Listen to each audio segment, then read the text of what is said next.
Olá, galera! Boa noite aí para você que está no canal aqui do Estúdio Aula. Eu sou o professor Léo Matos.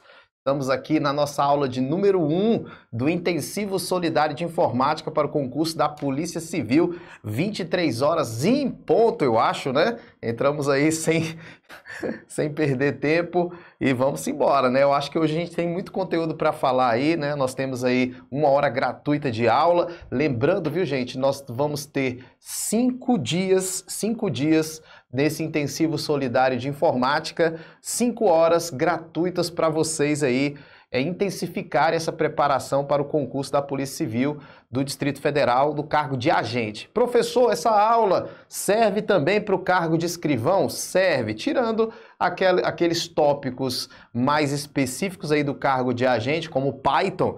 Serve também. Por exemplo, hoje nós vamos falar de 2 tópicos bastante importantes para o edital: segurança da informação e Python. Então, a parte de Python não cai na prova de escrivão, mas cai na prova de agente. Mas a parte de segurança cai nas 2 provas, então você pode aproveitar. Eu creio que, né, o cara que vai fazer o concurso para escrivão, consequentemente, vai fazer também o concurso para agente, né? Então, serve para você que vai fazer tanto o cargo de escrivão quanto o cargo de agente. Essa aula aqui vai ser especial para vocês aí que estão ao vivo aqui comigo, né? Vamos ver aqui quem está participando aqui agora. Fala aí, gente, o estado que você está, a cidade que você está acompanhando as redes sociais aqui do professor Léo Matos. Bota aí, fala aí de onde que vocês estão falando. Se for de Brasília, fala a cidade aqui de Brasília que vocês estão falando. Beleza? Vamos lá. Como é que tá a preparação aí de informática para a Polícia Civil? Tá bem? Tá bom? Quem estiver participando aí, bota aí no chatzinho. Vamos lá. Antes de a gente começar aqui, a galera tá entrando. Gente, eu peço para você, se você puder, pegar o link aí embaixo, compartilhar, você participa de grupos de WhatsApp aí, manda pra galera, chama, vai ser uma aula bacana, o pessoal vai gostar. E é um intensivo solidário, né? Um solidário exatamente por quê? Porque você está participando de forma gratuita aqui e depois, na metade da aula, você vai entender também o porquê que eu estou chamando esse intensivo de intensivo solidário. No decorrer da aula, a gente vai bater um papo, tá bom? Boa noite aí, Gideone, David Michel também tá aí, Tamires, o pessoal participando, Fabiana também tá aí, Williams, beleza, vamos participando aí, bota aí no chatzinho. Eu não tô conseguindo ver a atualização aqui, acho que agora vai atualizar. Pronto, agora atualizou aí, ó. Beleza, galera aí da Ceilândia, Águas Claras aqui do Distrito Federal, Riacho Fundo, Cruzeiro Novo, vamos falar pelo nome aqui, né? Enquanto o pessoal vai entrando aí. O pessoal tá entrando ainda, ó, Fabiana de Taguatinga, Marli aí do Recife, Laísa, Henrique Leão do Guará, Tamires aí da Bahia, Pernambuco, Odaí, Ailton, Carol, Laís é do Parkway, Distrito Federal, beleza, abraço para todo mundo, Renan também tá aí, Fortaleza, Vitor Caldas Nova, porra, Vitor, Caldas Nova, porra, aí você vai passar inveja na gente aqui. Daniel Oliveira, São Luís Maranhão, pessoal de Santa Maria aqui, Distrito Federal, Samambaia, beleza, todo mundo aí, a Isa, valeu Isa pelo elogio aí, o Paulo de Ceilândia, Sheila Guará, galera toda participando, muita gente participando.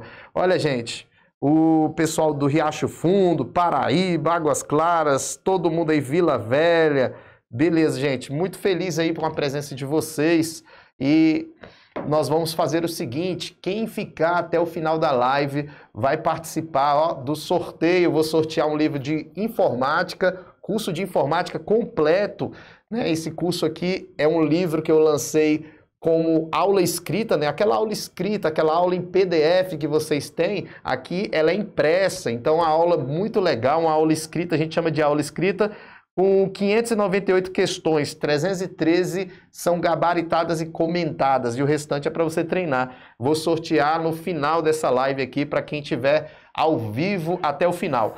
E também vou sortear, nessa live de hoje aqui, um curso de língua portuguesa com o professor Diogo Alves, tá? Diogo Alves, professor, também escreveu muito bacana esse livro aqui também. Eu creio que são 2 matérias de grande relevância para a prova da Polícia Civil, português e informática, né? São 2 matérias Na minha opinião, são as duas mais importantes desse edital, exatamente porque devem vir com um número maior de questões. Então, eu trouxe 2 livros aqui do Estúdio Aulas, o Estúdio Aulas que produz esse material muito legal, e de antemão já quero que você conheça aí o site editorestudioaulas.com.br, editorestudioaulas.com.br, vocês vão encontrar essas aulas escritas impressas, né? Porque tem gente que não gosta de ler o PDF ali na tela, a aula escrita é bacana aqui porque ela é impressa, tá bom? Então vamos lá, todo mundo já tá aí, já preparado, vamos começar no final. Fala aí, ó, quero ganhar o livro, coloca aí, quero ganhar o livro. Nós vamos sortear os 2 livros aí, ó. E eu tô aqui com a caneca do Estúdio Aulas também, ó. Caneca do Estúdio Aulas. Até o final eu resolvo se eu vou sortear uma caneca dessa aí também. Beleza, todo mundo, ó, participando. Galera, logo abaixo aí do vídeo tem um botãozinho de compartilhamento. Tem aí um botãozinho aí abaixo, ó, compartilhamento. Logo abaixo aí. Aí você compartilha e chama a galera para participar, ainda dá tempo. Nós estamos aqui no início interagindo, porque daqui a pouco a gente não vai interagir mais, né? Aí eu vou começar a aula e aí é só aula mesmo, beleza? Tranquilo. Você que ainda não me segue aí no Instagram, @profleomatos no Instagram, e também você pode conhecer o meu canal do YouTube, só procurar aí no YouTube Professor Léo Matos. Nós estamos aqui ao vivo no canal do YouTube do Estúdio Aulas, mas eu também tenho um canal pessoal, só procurar aí nesse meu canal pessoal, Léo Matos, Professor Léo Matos. Outra coisa importante, se inscreve aí no canal do YouTube do Estúdio Aulas, aí embaixo tem a opção para se inscrever, tem um sininho para você marcar aí, para receber essas notificações. Às vezes está tendo aula aqui gratuita para você e você não sabe, porque não recebe as notificações, tá bom? Então vamos lá, vamos começar. Se você não baixou o material também está na descrição desse vídeo. Baixa lá e vamos começar. Coloca aí na tela, vamos lá. Gente, hoje nós vamos fazer o seguinte, vamos começar aqui fazendo uma análise rápida, porque muitos alunos me perguntam isso aí, ó, quantas questões de informática vão cair na prova da Polícia Civil? Cara, a gente, claro, não tem uma bola de cristal, no edital não veio especificando quantas questões de informática vão cair. No edital da Polícia Federal, por exemplo, o último concurso da Polícia Federal, nós tínhamos no edital a especificação de quantas questões da parte específica teriam.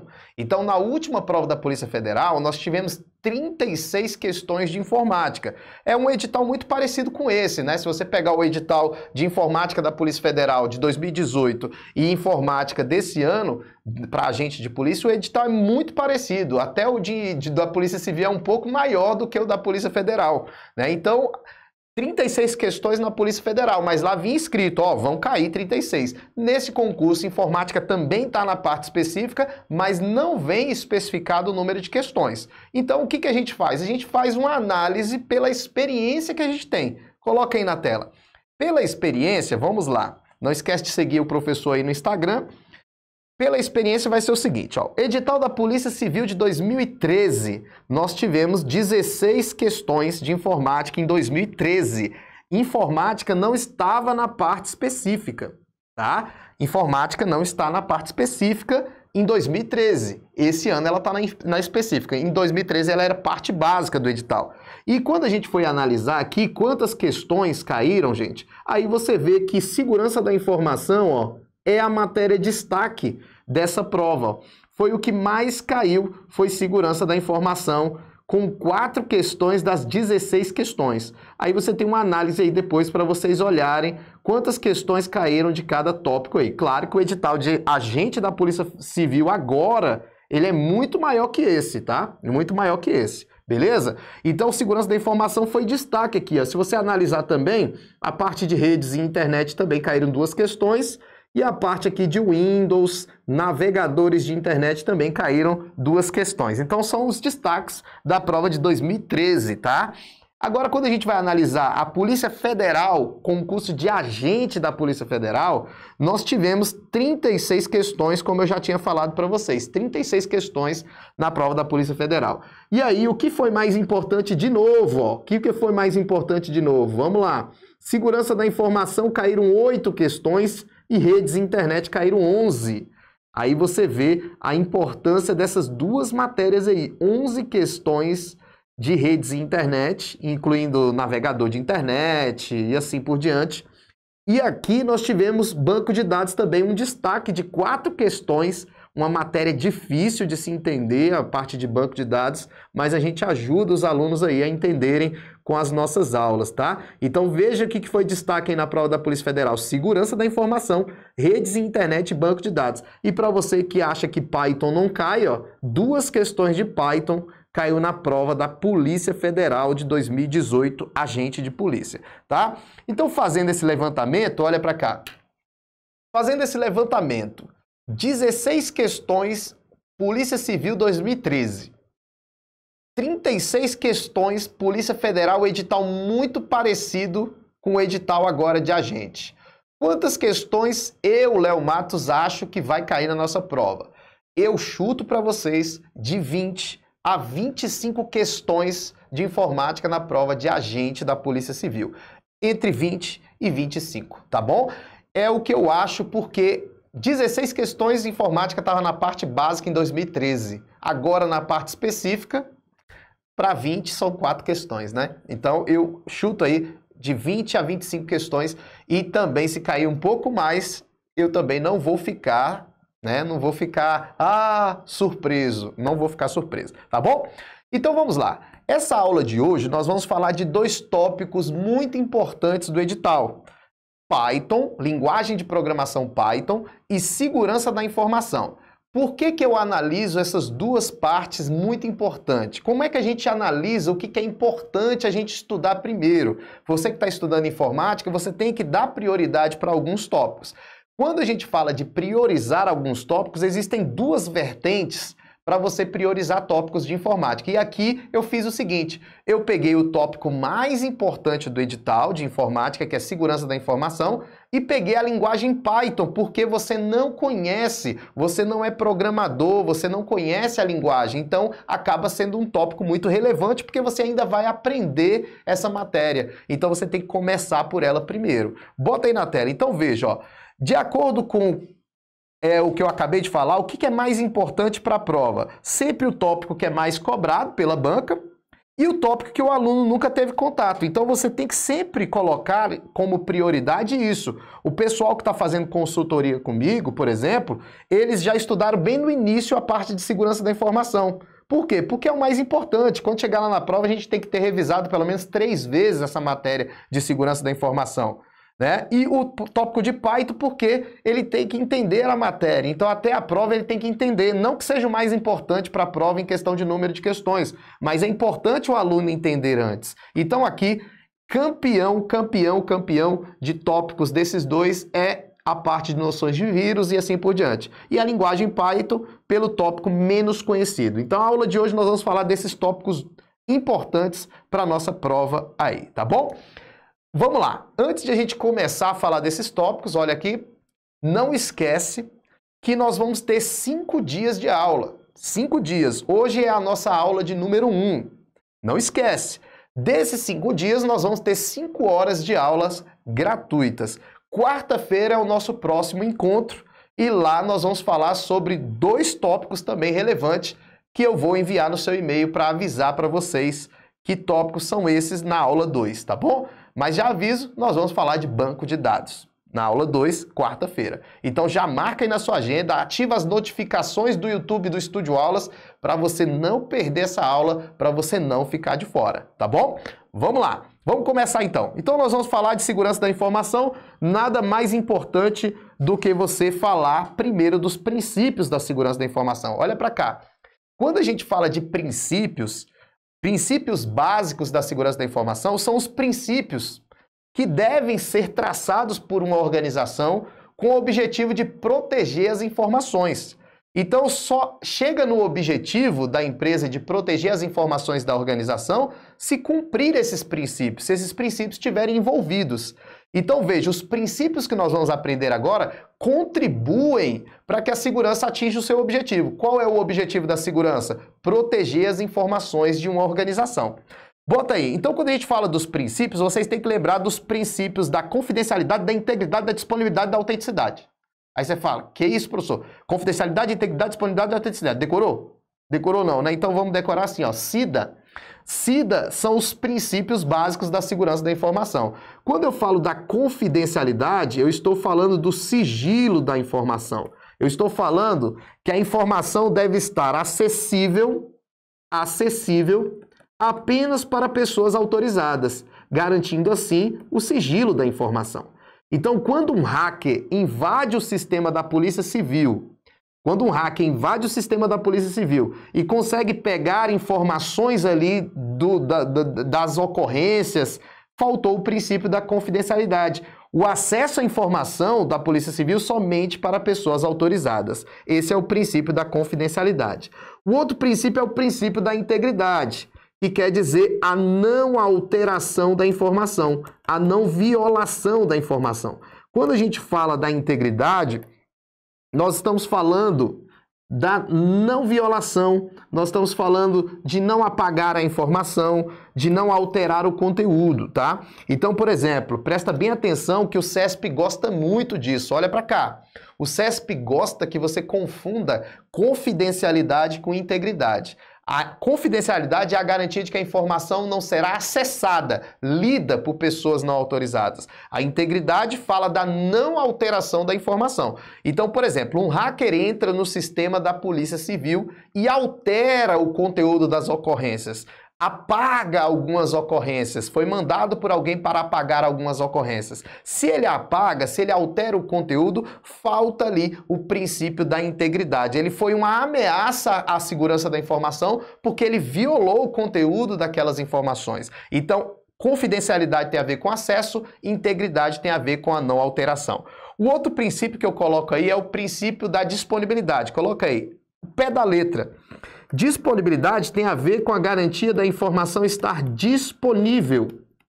A informação deve estar disponível sempre que necessário buscá-la, tá? Ela tem que estar disponível para aqueles autorizados buscarem essa informação. Então, quando um sistema digital está fora do ar, você tenta acessar o site está fora do ar. Você tenta ir no caixa eletrônico, o caixa eletrônico está fora do ar. Faltou o princípio da disponibilidade. A organização não deixou disponível, por algum motivo, a informação para aquela pessoa. Tudo bem?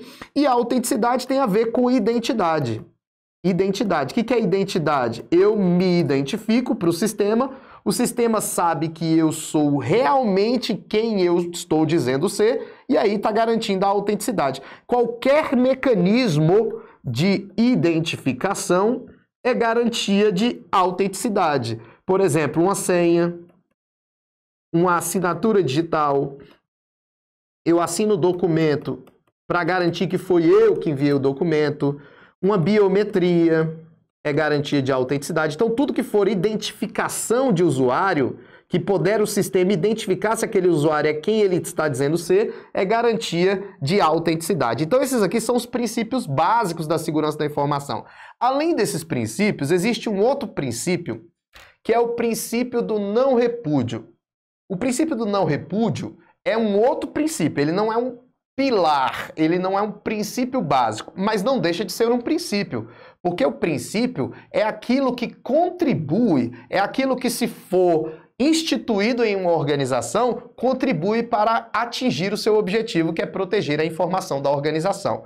Veja, as informações da organização são consideradas ativos, patrimônios daquela organização, por isso deve ser protegido. Além dos princípios básicos da SIDA, confidencialidade, integridade, disponibilidade e autenticidade, nós temos o princípio do não repúdio, que quer dizer o quê? Que quando uma pessoa faz alguma coisa dentro da internet ou de um sistema digital, ela não pode negar que foi ela. Então, se eu envio um documento para você assinado, foi eu que enviei o documento. A assinatura prova que esse documento está vinculado à minha pessoa. Eu não posso negar. Você que recebeu o documento tem a garantia de autenticidade, porque o documento foi assinado por a minha pessoa, e garantia de não repúdio. Eu não posso negar que foi eu que enviei esse documento para você. O não repúdio é a não negativa de autoria. Esse princípio está caindo muito. Bota aí na tela. Aí eu coloquei aqui para você o que é princípio da irrefutabilidade.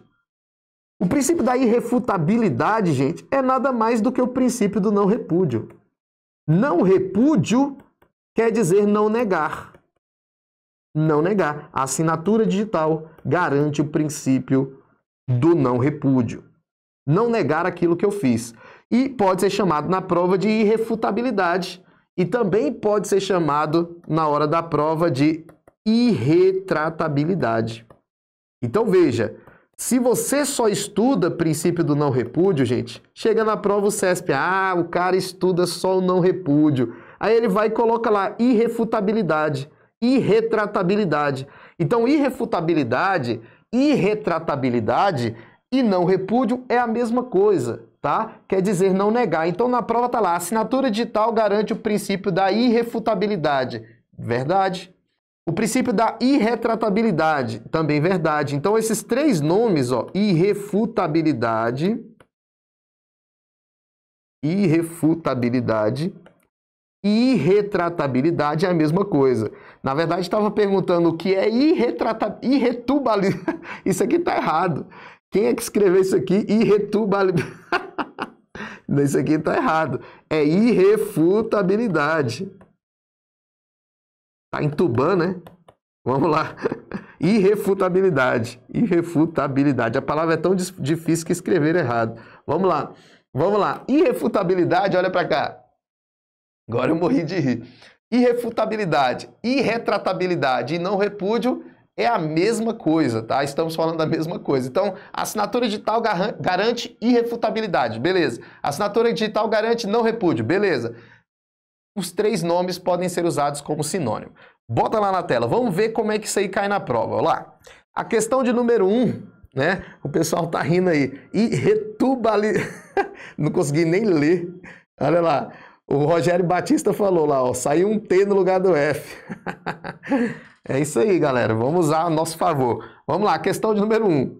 A autenticidade, essa questão foi em 2019, ó, se refere às ações tomadas para assegurar que informações confidenciais e críticas não sejam roubadas no sistema. Vamos lá. Isso é o conceito de autenticidade, gente? Autenticidade são ações para assegurar que as informações confidenciais não sejam roubadas do sistema? Não tem nada a ver com o princípio da autenticidade. A autenticidade é um dos princípios que garante que uma pessoa possa se identificar para que ela realmente prove que ela é quem ela está dizendo ser. Tudo bem? Então, questão número 1 está errada, tem nada a ver com a autenticidade. Questão 2. De acordo com o conceito de integridade, os dados devem ser mantidos intactos, ou seja, inalterados, sem alteração conforme foram criados e fornecidos. Questão correta. Olha para cá. Toma muito cuidado com o princípio da integridade. A integridade é a garantia de que as informações não sejam violadas, alteradas. Se alteradas, se violadas, devem ser violadas ou alteradas. Até essa palavra violada ficaria estranho, né? Violada fica parecendo que era proibido, né? Mas se falar integridade e falar sobre alteração do conteúdo, só quem pode alterar, pessoas autorizadas. Só quem pode excluir, pessoas autorizadas. Então toma cuidado. E outra palavrinha pode surgir na nossa prova. O CESP é uma banca muito inteligente. A inteireza da informação. A integridade garante a inteireza das informações. Garante que elas se mantenham inteiras, inalteradas, íntegras. Coloca lá, vamos lá. A questão de número 3 fala o quê? Vamos lá. O conceito de irretratabilidade refere-se... irretratabilidade é o mesmo que não repúdio. Refere-se à capacidade da equipe de gerenciamento de tecnologia da informação contra-atacar caso haja tentativas de invasão. O que tem a ver? Nada, questão errada, não tem nada a ver com os princípios que a gente acabou de aprender. Nada a ver com os princípios. A irretratabilidade é contra-atacar a tentativa de invasão. Tem nada a ver, a gente acabou de aprender, que quer dizer não negar a autoria de alguma ação, não negativa de autorias. Vamos lá, já que a gente falou do princípio da autenticidade, olha para cá, a autenticidade é a garantia de que as pessoas possam se identificar, beleza? Para saber que elas realmente é quem elas dizem ser. Existem 3 métodos de autenticação de usuário, 3 métodos que são envolvidos quando o pessoal da tecnologia vai criar um sistema de autenticação. 3 formas de identificação do usuário. Bota lá. Os métodos de autenticação do usuário são essas 3 formas aqui. É o tripé que forma a autenticação do usuário. Tudo bem? Olha lá, presta atenção. Quando a gente fala de 3 métodos, nós podemos identificar o usuário, porque a autenticação é identificação do usuário, identificar pelo que ele sabe. Pelo que ele sabe. Ou posso identificar pelo que ele é. Ou posso identificar pelo que ele tem. Aí você fala, como assim, professor? A identificação do usuário pode ser pelo que ele sabe. Uma senha que ele sabe. Uma pergunta com uma resposta. Qual é o nome do seu filho mais velho? Qual é o nome do seu animal de estimação? Pelo que ele sabe. Senha, uma pergunta. E quando eu identifico o usuário pelo que ele é, nós estamos falando de sistemas de biometria. Também dá para identificar o usuário pelo que ele é. Íris, digital, o reconhecimento facial, ou pelo que ele tem. Pelo que ele tem, pelo que ele carrega. Tipo um cartão biométrico, não vou dizer um cartão biométrico, um cartão criptográfico. Né? Ou um crachá, né? Um cartão de login e senha. Cartão de login e senha não. Cartão criptográfico, é um cartãozinho. Né? Pode ser também um crachá, pode ser também um certificado digital. Um certificado digital. Pelo que ele tem em mãos, vamos dizer assim. Então, a gente pode identificar o usuário através de 3 métodos que são usados como tripé da autenticação. Uma senha, uma pergunta, que é pelo que ele sabe, a biometria, ou pelo que ele tem. Olha aí, isso aqui é uma pergunta, ó, o nome do seu tio favorito. Quando ele for cadastrar, a senha e o e-mail, que é o login e senha, ele ainda vai cadastrar uma pergunta alternativa. Isso aqui é a identificação pelo que ele sabe, o que ele vai saber na hora. O sistema vai identificar se ele é ele mesmo. Ou pela biometria, pelo que ele é, tipo a íris, o reconhecimento facial, ou pelo que ele tem, um cartão criptográfico, um crachá de identificação, enfim. Tudo bem? E aí, quando a gente fala de autenticação, também é muito importante a gente lembrar da autenticação de 2 fatores. 2FA quer dizer autenticação de 2 fatores, que inclusive caiu na última prova da Polícia Federal. O que é a autenticação de 2 fatores? É você se identificar 2 vezes para o sistema, senão ele não te libera. 2 fatores de autenticação. Então você sabe, por exemplo, que em alguns sites você coloca o login e a senha, e aí você recebe um código secreto no celular para colocar.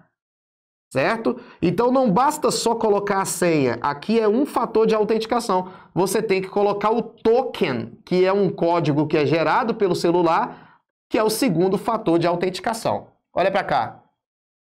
Isso é muito comum ser usado em bancos. Quando você coloca a sua senha para entrar na sua conta digital do banco, você recebe no celular um código secreto. E esse código é colocado como segundo fator de autenticação para você entrar no site do banco. Autenticação de 2 fatores. Quando cair na tua prova 2FA, 2 fatores. Quando cair na tua prova MFA, múltiplos fatores. MFA, múltiplos fatores. Quando tem autenticação de 3, de 4, de 5 formas diferentes para entrar no sistema, de 6 formas, de 2 para cima, vamos dizer, MFA, múltiplos fatores. Bota lá. Aí eu coloquei algumas questões que já caíram. Olha aí a questão de número 4. Os métodos de autenticação comumente empregados fundamentam-se na clássica divisão entre o que você sabe, senha ou número PIN, o que você tem, um token ou um smart card. O token pode ser um celular, pode ser aquele token de banco também, que tu aperta, ele gera uma senha instantânea ali por alguns segundos. Ou o que você é, íris, retina e digitais, questão que correta. Questão certinha, questão perfeita, questão de número 4. Tudo bem? Vamos para a próxima, ó. Na autenticação 2FA, que é a autenticação de 2 fatores, necessariamente o primeiro fator de autenticação será algo que o usuário possui. Por exemplo, um token gerador de senha. Necessariamente, o primeiro fator de autenticação do 2FA é pelo que o usuário possui, gente? Já está errado. Veja, normalmente, não vou falar geralmente, mas normalmente o primeiro fator de autenticação é um login e uma senha. Esse é o primeiro fator de autenticação, o login e senha. Depois que ele te pede um outro fator de autenticação. Mas o primeiro é pelo que você sabe. Aí ele colocou como se você tivesse que, necessariamente, o primeiro fator ser por algo que você possui. Não tem lógica. É por algo que você sabe. Algo que você sabe, ou seja, o login e a senha. Esse é o primeiro fator de autenticação e normalmente, geralmente, é esse o primeiro fator. Depois vem um outro fator que pode ser pelo que você tem, pelo que você sabe ou pelo que você é também, não importa. Mas o primeiro fator de autenticação, naturalmente, é pelo que você sabe. Uma pergunta, uma senha, enfim. Tudo bem? Então, essa questão aí, quando ele generaliza, coloca aí na tela, questão da Polícia Federal 2018, tá? Esse necessariamente aí já tá errado, tá? Tá errado. Vamos lá. Ameaça. Como a gente acabou de aprender, os princípios da segurança da informação, os princípios básicos, são conhecidos aí pelo mnemônico SIDA, né? Confidencialidade, integridade, disponibilidade e autenticidade. Ameaça é tudo aquilo que ameaçar os princípios. Ameaçou a confidencialidade, ameaçou a integridade, ameaçou a disponibilidade do sistema, a autenticidade, é uma ameaça à segurança da informação. Tudo bem? Então vamos falar um pouquinho das ameaças. Ó. Nós temos uma ameaça chamada de ransomware, que é de qual categoria de ameaça? Olha para cá. Ameaça é tudo aquilo que ameaçar os princípios que nós vimos anteriormente. Um hacker, por exemplo, é uma ameaça, porque ele pode descobrir sua senha, pode quebrar sua senha, um hacker pode entrar em sistemas, apagar as informações. Aí você fala, professor, mas não seria cracker? Cracker é uma espécie de hacker. Hacker, existe hacker do bem e hacker do mal. Eu não falei hacker do bem, eu falei hacker. O hacker é qualquer pessoa inteligente na área de TI. Hacker, ele pode ser do bem ou do mal. Toda empresa tem o seu hacker do bem. Mas pode ter algumas outras pessoas que usam essa inteligência para o mal. E aí ele é o hacker do mal. E aí a gente pode chamar de cracker. Mas nada a ver falar que um hacker ameaçou um sistema, porque o hacker é o gênero, tudo bem? O cracker é uma espécie de hacker. Só para vocês concluírem essa noção sobre hacker e cracker. Mas vamos lá. Quando um cracker ou um hacker quebra a tua senha, ele foi uma ameaça à segurança da informação. Ameaças podem ser intencionais ou não intencionais, como, por exemplo, uma pessoa que limpa um ambiente de tecnologia. A pessoa está ali limpando, varrendo, sem querer, mete a vassoura no cabo de rede e desliga o servidor central daquela empresa. Quando ele desliga o servidor, o sistema fica indisponível. Essa pessoa, sem intenção, feriu o princípio da disponibilidade. Ela é uma ameaça não intencional. Existem ameaças intencionais, não intencionais e também por falhas de sistemas. E a ameaça que eu coloquei ali, que é o ransomware, ele é um malware, ele é um programa malicioso. Malware é uma das categorias de ameaça e a que mais cai na prova é o que ele chama de praga virtual. Bota aí na tela, vamos lá. O ransomware, ele é um programa malicioso que faz o quê? Vamos lá. O ransomware é um programa malicioso que faz o quê? Qual é o objetivo de um ransomware?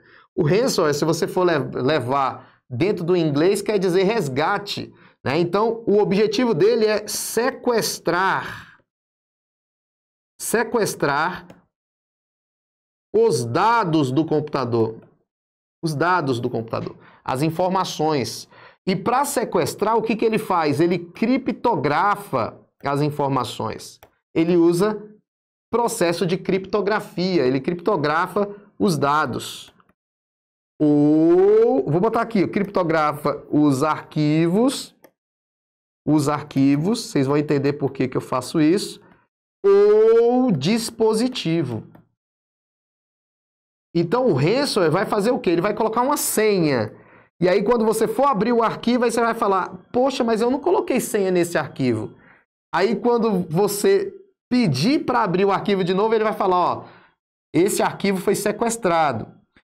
Você precisa pagar o resgate para eu te passar a senha. Vai chegar uma mensagem no teu computador. E aí ele vai pedir que você deposite uma grana na conta dele, na conta de Bitcoin, moeda digital. Vai fazer um pagamento do resgate. Aí você paga, ele te devolve a senha. Tem alguns que nem devolvem a senha, né? Então, criptografou o arquivo, colocou uma senha no arquivo, para que quando você fosse abrir o arquivo, você tem que pagar o resgate para abrir o arquivo. Isso é um sequestro de dados feito pelo ransomware. O ransomware, ele pode criptografar o arquivo, tipo a monografia, os dados que estão lá na Polícia Civil também, os dados que estão armazenados no computador, dados sigilosos, dados que a Polícia Civil precise.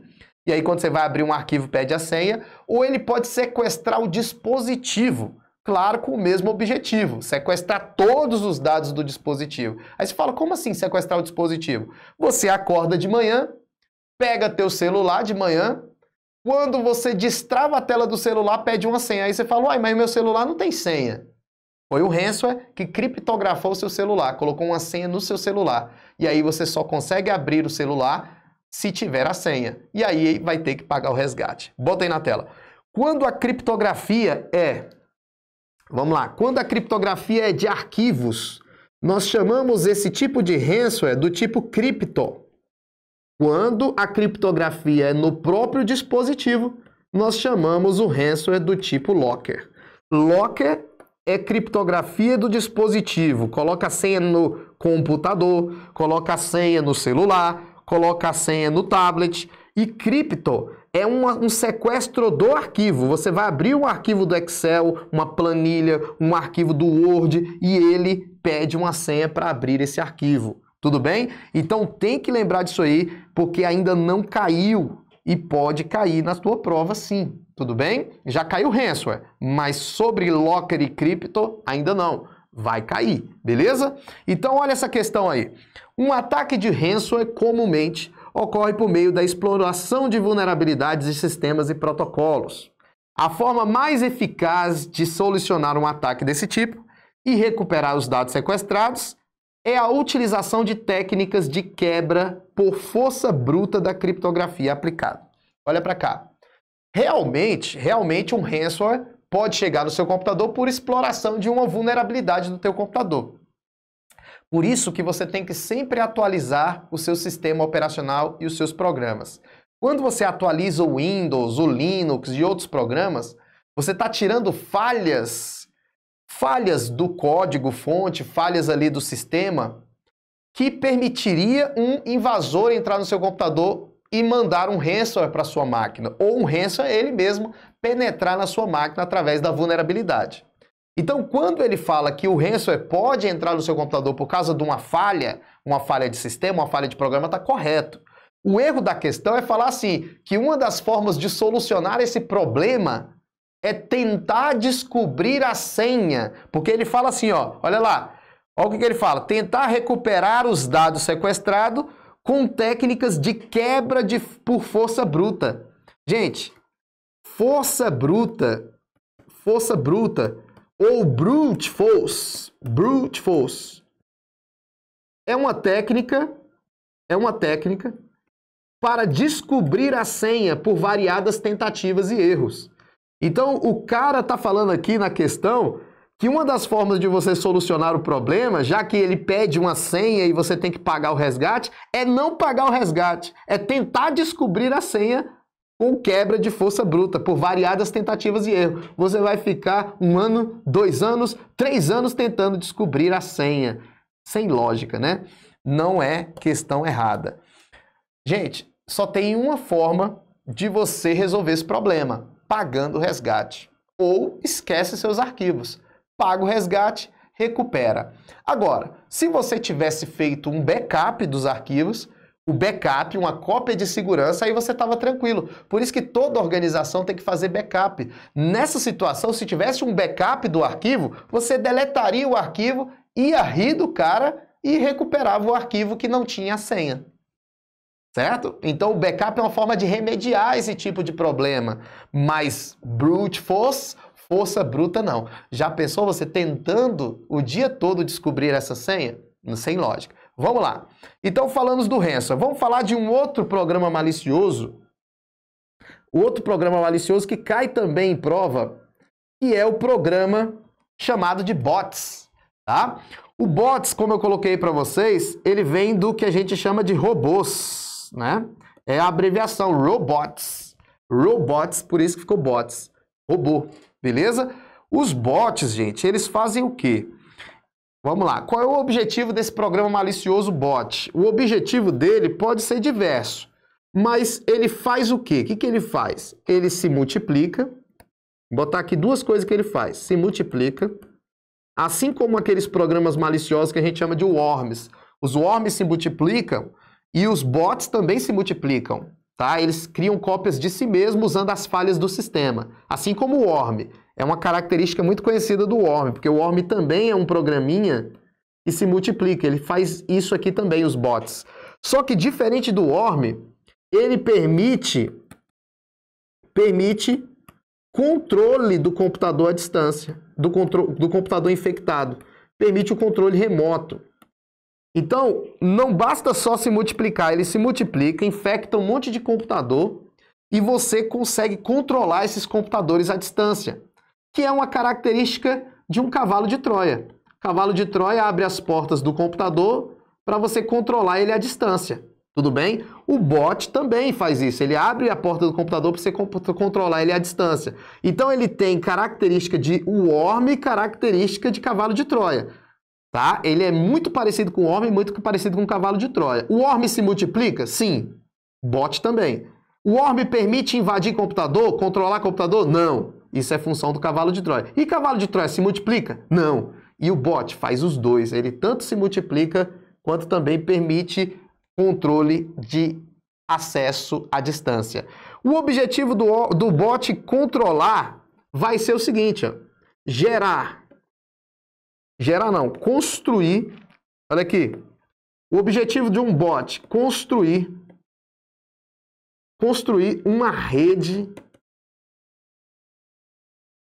de bots para atacar, vou botar aqui, ó, o objetivo do bot, para atacar um servidor. O maior objetivo de um bot é fazer isso, construir uma rede de bots para atacar o servidor, que é o que a gente chama de botnet. Net, rede de vários bots. Como funciona isso? Aqui, ó, esse cara aqui, esse carinha aqui, é o invasor, é o atacante. Esse cara tá puto com a Polícia Civil. Ele tá puto com a Polícia Civil. Ele não gosta da Polícia Civil. Por quê? Aí eu não sei. Mas ele tá puto com a Polícia Civil. Aí aqui é o servidor da Polícia Civil, ó, o servidor web da Polícia Civil. O que é o servidor web? É aquele que armazena o site da Polícia Civil. Site da Polícia Civil. E aí esse cara quer atacar esse servidor aqui. Ele quer atacar o servidor. Ele quer derrubar o servidor. Fazer o servidor parar de funcionar. Ele manda um bot para computadores. Esses computadores vão multiplicando o bot para outros computadores. Tá vendo? Ó, ele está só se propagando. Ó. Ele mandou o bot para um. Agora já está em um monte. Ó. E esses computadores que forem infectados com bot, ele consegue controlar todos. Ele acabou de criar uma rede de vários bots. Uma botnet. Net rede, bot. Rede de vários bots. Ele vai pegar todos esses bots, apontar para o servidor da Polícia Civil aqui. Ó, vai apontar todos, vai enviar arquivos ao mesmo tempo e vai gerar uma sobrecarga nesse servidor. Quando gerar uma sobrecarga, esse servidor vai desligar e vai negar o serviço a quem tentou acessar o site da Polícia Civil.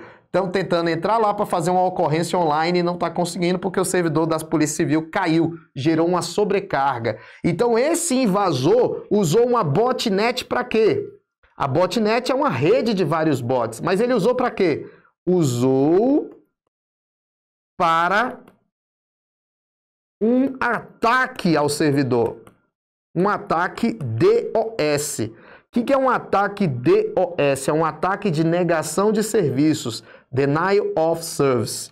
Denial of Service. Um ataque de negação de serviço. Atacou o servidor e o servidor nega resposta ao usuário. Está negando serviços. Tudo bem? Então, isso é o que o bot faz no computador. Tá? Então, agora a gente já sabe para que servem esses robôs, os bots. Beleza? Questão de número 7. Computadores conectados à internet e infectados por bots são vulneráveis, estando sujeitos ao controle de criminosos. O criminoso vai controlar o computador à distância, que podem comandar um ataque de negação de serviço. Questão perfeita, perfeita, perfeita do CESP. Agora a gente já sabe o que é uma bot e uma botnet. Um bot é um robot, um robô. É um robô que é controlado à distância e que se multiplica, assim como os vermes da internet, os worms. Nunca esquece, os worms se multiplicam, se propagam, gerando um grande excesso de tráfego na rede. Por isso que o nome é worm, porque vem de verme, né? Vermes da internet. Já viu um menino com verme? Já viu a barriga de um menino com verme? Como é que fica a barriga do menino com verme? A barriga fica grande, né? Por quê? Porque os vermes estão se propagando lá dentro. Aí você fala, que exemplo mais idiota, você não vai esquecer mais. Os vermes estão se multiplicando. E por que o verme no menino se propaga mais rápido do que no adulto? Porque o sistema do menino é vulnerável. E o sistema imunológico dele ainda é vulnerável. Os worms se multiplicam através das vulnerabilidades do sistema, através das falhas. Só que o worm não permite controlar computadores à distância, eles não são robôs. Eles só se propagam, geram excesso de tráfego, eles não são controlados. O bot é um worm que é controlado à distância. Não esquece dessa diferença. Agora vamos começar Python, vamos ver quem está aí participando ainda. Nós estamos aí com a galerinha aí. Boa, boa, boa, boa, boa. Fala aí, galera, estão gostando aí da aula? Responde aí, responde. Fala aí no chatzinho, estão gostando? Beleza, você que está assistindo essa aula aí, deixe seu comentário aí na descrição do vídeo. Vale muito a pena para a gente aqui receber o feedback positivo de vocês ou até mesmo negativo. Deixe seu comentário na descrição da aula se estão gostando. Fala aqui no chatzinho também. É muito importante esse feedback positivo de vocês. Se está gostando da aula, tem um lugarzinho aí para curtir, para comentar. Fiquem à vontade. Não deixe de seguir lá, @Prof. Léo Matos no Instagram. Beleza? Olha a galera aí toda participando. Beleza? Não esquece, viu, gente, que hoje é a primeira aula de 5 aulas. Hoje é a primeira. Quarta-feira nós vamos falar de banco de dados e outro assunto que será, já vou revelar, redes e internet. 2 assuntos de grande importância também na quarta-feira, redes e internet e banco de dados, tá bom? Daqui a pouco a gente também vai fazer o sorteio dos livros, livro de português, né, e o livro de informática. Vamos todo mundo aí participar até o final. Beleza, galera toda participando aí. Obrigado todo mundo. É isso aí, galera. Estamos todos aí participando. Beleza, vamos ser aprovados nesse concurso da Polícia Civil, né? Essa é a oportunidade da sua vida. Tem muita gente fora do foco, tem muita gente aí fazendo esse concurso só para cumprir tabela, tá? Você está estudando firme. Eu sei hoje que você está estudando firme porque você está presente aqui. Você decidiu participar, mesmo esse horário está aqui. Você sim, você está se preparando para o concurso da Polícia Civil. Você. Então confie exatamente nisso, que muita gente está voadora nesse concurso aí, só vai estar cumprindo tabela. Vocês têm tudo para passar nessa prova e eu acredito muito em você. Você também tem que acreditar em você mesmo, porque está aqui até essa hora participando. Vamos lá, vamos falar de Python? Bota aí na tela, vamos lá. Vamos lá. Nós vamos falar agora da linguagem Python. A primeira coisa que a gente tem que lembrar é que o Python é uma linguagem de programação. Um dia desse um aluno me perguntou, professor, o que o Python faz? Aí eu falei, cara, o Python faz programa.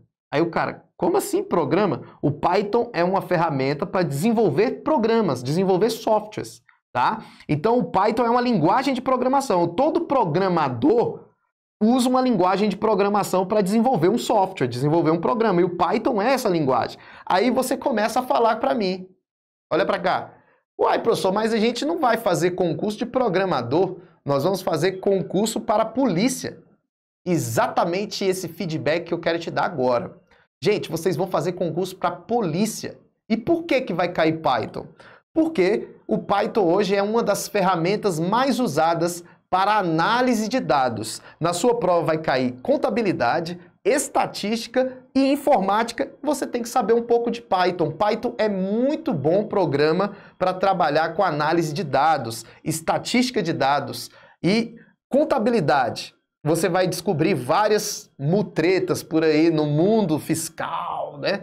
Vocês vão investigar, vocês vão ser investigadores.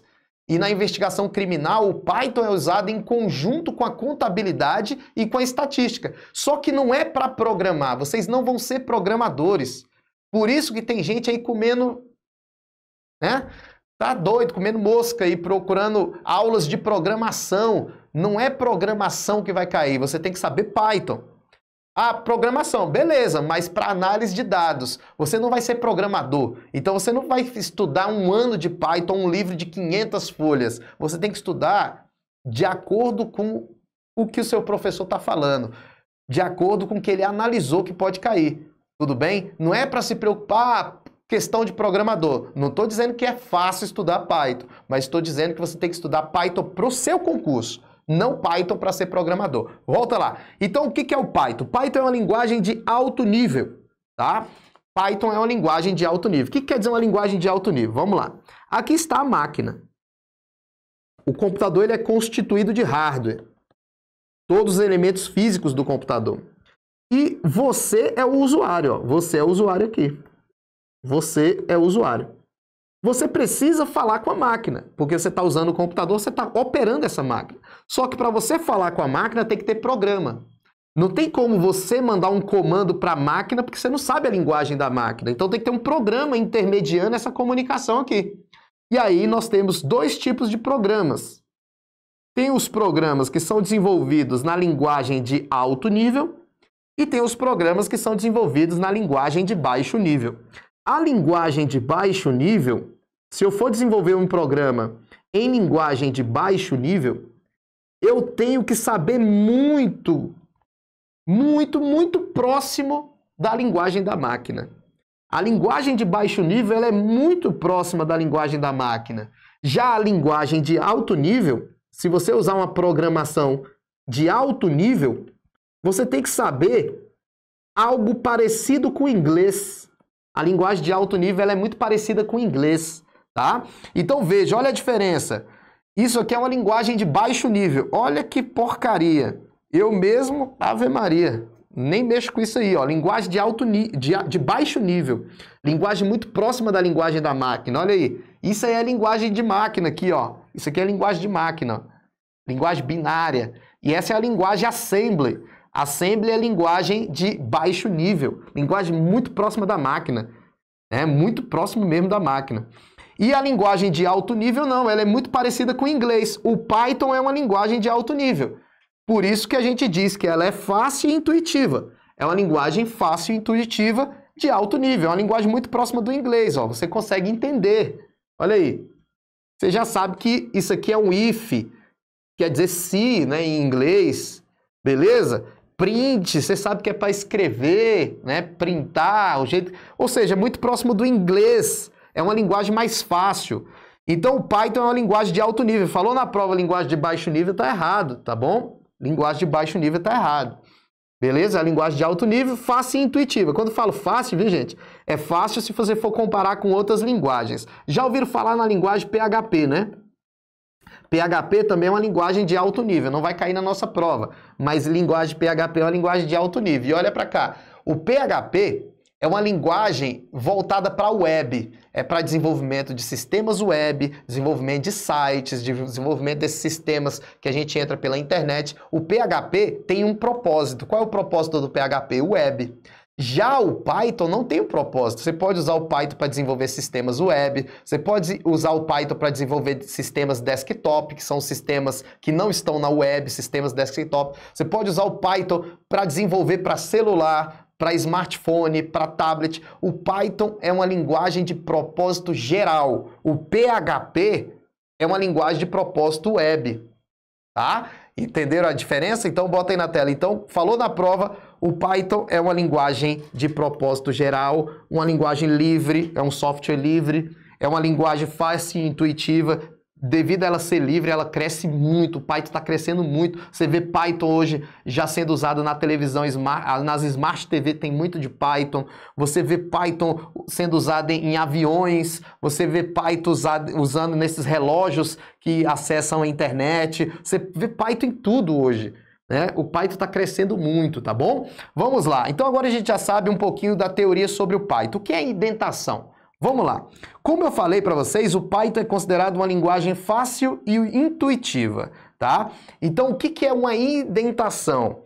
A indentação é uma forma de você, quando você está programando, é uma forma de você melhorar a aparência do código do seu programa. Quando você está desenvolvendo um programa, que é como se fosse uma receita de bolo, você está desenvolvendo ali passo a passo, quando alguém bater o olho e se o seu código estiver organizado, essa pessoa consegue entender. Então vamos dizer que você é um programador lá na Polícia Civil. Quando você bater o código, bater o olho no código, se ele estiver organizado, você entende. Se ele estiver desorganizado, você não entende. Eu costumo dizer que a indentação é muito parecido com o espaço do parágrafo do nosso texto. Aí você fala, como assim? Olha aí na tela. Isso aqui é um texto, ó. Isso aqui é um texto. Tá vendo, ó? Isso é um texto. Beleza? Me fala aí, quando é que inicia um parágrafo e finaliza um parágrafo? Olha esse texto aí. Você, como um amante da língua portuguesa, me diz aí quando começa o parágrafo e termina o parágrafo. Impossível dizer. Impossível por quê? Porque não está organizado visualmente. Agora me diz aí, quando é que começa o parágrafo e termina o parágrafo? Opa, professor, o início do parágrafo é esse espaço aqui. Exatamente, ó. Esse espaço é como se fosse a indentação do código Python. O espaço vai organizar o código de forma que eu saiba que um bloco de código está dentro de outro bloco de código, de um bloco principal, vamos dizer assim. Então, isso aqui é como se fosse a indentação do código Python. E aqui eu sei que o final do parágrafo tem um ponto. E que depois do ponto inicia um novo parágrafo que tem que estar indentado, que tem que estar com esse espaço aí. Então, esse espaço é muito parecido com a indentação. Visualmente, agora eu sei onde inicia o parágrafo e onde finaliza o parágrafo. No Python, quando você tem a indentação, olha aqui a indentação, ó, é esse espaço aqui, ó. Você sabe que esse bloco aqui de código está dentro do if, que o if é o principal e que esse aqui é a indentação que está mostrando a hierarquia, que esse código está dentro do if. E esses dois pontos indica que sempre que tiver esses dois pontos é como se fosse o ponto final que a gente viu no texto lá. Quando tiver dois pontos tem que estar indentado aqui. Então isso aqui já é uma dica muito importante para a tua prova. Sempre que você vê os dois pontos na prova, você tem que ter uma indentação no início. Se não tiver, a questão vai estar errada. A questão vai estar errada, tá? Olha para cá, gente. Nessa prova, você não vai ser programador. Você não vai ser programador da Polícia Civil. Você não tem que estudar como programador. Você tem que aprender a fazer a prova. Você não vai programar na hora da prova. Você vai ser um analisador de código. Você vai chegar lá no código, olhar o código e vai falar, tá errado esse código. Então você tem que aprender a analisar o código, não a programar, mas analisar. Quer ver? Olha aí. Então esse código aí tá ok. Esse código tá ok. Você tá vendo que depois dos dois pontos, toda vez que tiver esses dois pontos aí, na próxima linha tem que estar indentado. Olha esse aqui, ó. Depois dos dois pontos não tem indentação no print. Se não tem indentação, estaria errado na prova. Estaria errado. Olha esse outro exemplo aqui, ó. Ó, dois pontos, indentado. Tá vendo? Ó, 2 pontos indentado. Então agora a gente já sabe o que é indentação e já sabe a regra. E aí eu quero que você anote, ó, desse jeito aí estaria errado na hora da prova. Tá faltando a indentação aí no início. E aí, gente, presta atenção. Olha aqui. Enquanto em algumas linguagens de programação, presta atenção no que eu tô te falando.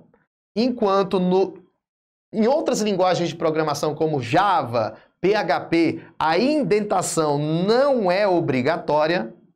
No Python, como ele é uma linguagem que foi desenvolvida para ser fácil e intuitiva, a indentação é obrigatória. Se não tiver indentado depois dos 2 pontos, a questão não roda, o código não roda no Python e dá erro. Então, na prova, tem que estar indentado, porque senão vai dar erro e a questão não vai estar correta, tá bom? Bota lá.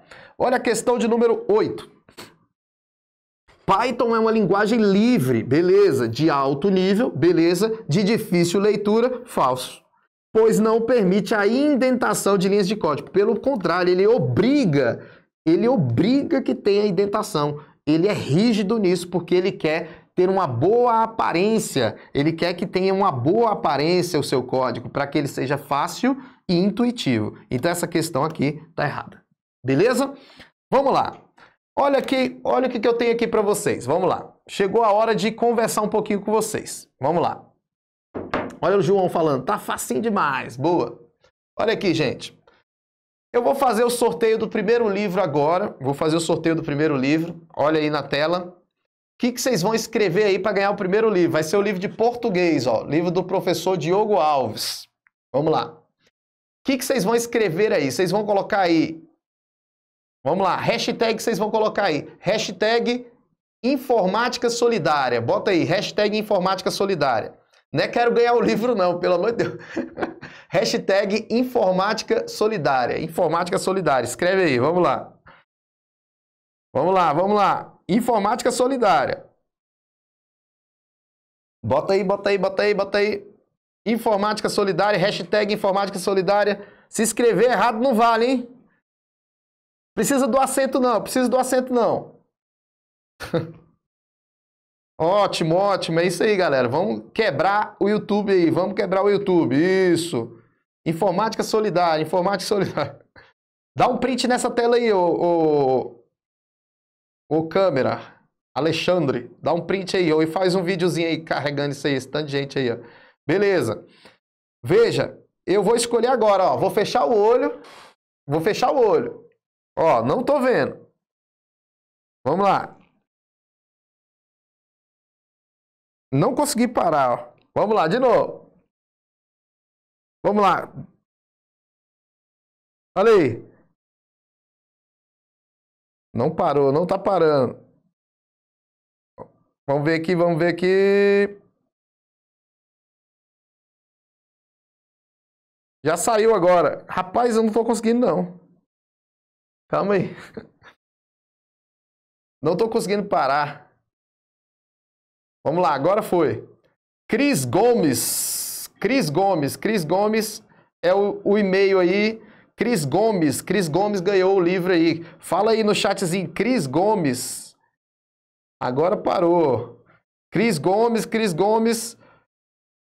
Eu não vi o nome todo. É Cris Gomes que eu vi aí que parou aqui. Beleza? Cris Gomes, Cris Gomes, Cris Gomes. Cris Gomes, você ganhou aí, ó, o livro de português. Daqui a pouco nós vamos sortear o de informática, mas no finalzinho. Português, língua portuguesa, curso de língua portuguesa. Cris Gomes, você vai mandar o seu e-mail. Vai mandar um e-mail falando que ganhou no contato. Escreve o e-mail, contato@estudioaulas.com.br. Contato@estudioaulas.com.br. Cris Gomes. Cris Gomes. Beleza, daqui a pouco a gente vai sortear mais. Gente, chegou um momento aqui rapidinho para eu falar para vocês o porquê que eu resolvi fazer esse aulão solidário. Na verdade, é um intensivo solidário de 5 dias e como eu divulguei para vocês, são 5 horas gratuitas de aulas para vocês. 1 hora hoje, eu acho que já até passou de 1 hora. Depois vai ter também, quarta-feira também vai ter aula, na sexta-feira, na outra semana e assim por diante. É só você pegar o calendário e também ficar ligado no e-mail, que quem se inscreveu vai receber tudo por e-mail.